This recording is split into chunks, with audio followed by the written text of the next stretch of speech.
This week's first reading comes from the book of First Kings, and it's a little bit of a famous passage because God goes to Solomon and says, "Ask me for anything and I will give it to you." And we think, wow, if God said that to me, I can think of all kinds of things that I would ask for. There's that old trope about if I had one wish, well, I'd wish for a million wishes.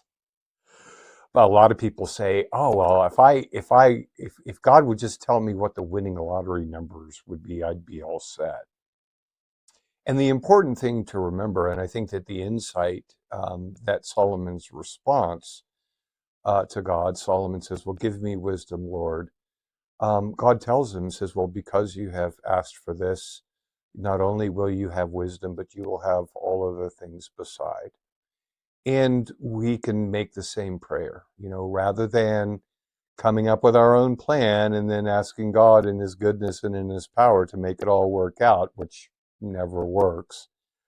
If we go to God and we say, "Lord, give me whatever draws me closer to you," um, then God will say that you will become fully and authentically who I created you to be. And in your fullness and in your authenticity, you will discover the wholeness of your being. You will discover integrity and dignity, which will bring you serenity.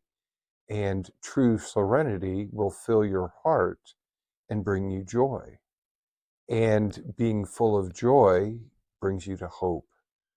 Because when you are full of divine joy, you realize that you have the entire infinite future to look forward to in that same serenity and that same joy.